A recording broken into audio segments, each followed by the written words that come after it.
Hello అందరికీ ఈరోజు అయితే మేము తొలి ఏకాదశి సందర్భంగా వెంకటేశ్వర స్వామి టెంపుల్కి అయితే వెళ్ళాము. ఇది వైజాగ్ కాలనీలో ఉందండి.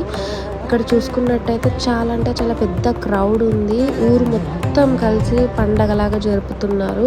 జెంట్స్ లేడీస్ అందరూ కూర్చొని హోమం జరుపుతున్నారు. మాకు అవకాశం లేక పక్క నుంచి చూసి సడన్గా జెంట్స్ అందరూ బయటకు వచ్చేసరికి మేము దర్శించుకోవడానికి లోపలికి వెళ్తున్నాం. చూస్తున్నారు కదా ఎంత క్రౌడ్ ఉందో. పెద్ద హోమం చేశారండి, జెండాలు పెట్టి. ఇంకా అన్నం పప్పు వండి ప్రసాదం లాగా పెట్టారు. ఇంకా లాస్ట్కి అయితే దర్శించుకున్నాము. చాలా ప్రత్యేకంగా నిలిచారు వెంకటేశ్వర స్వామి. ఇక్కడ చాలా బాగా దర్శనమైంది. ఇంక ఇక్కడ గుర్రంని పూజిస్తున్నారండి. మా ఆయన అయితే ఆ క్రౌడ్లో కూడా వెళ్ళి ప్రసాదం తీసుకొచ్చారు అందరికీ. ఈ ప్రసాదం ప్రత్యేకత ఏంటంటే పప్పు అన్నం కలిపి పెడుతున్నారు. పోపు లేకుండా పప్పు చేసి పెడుతున్నారండి.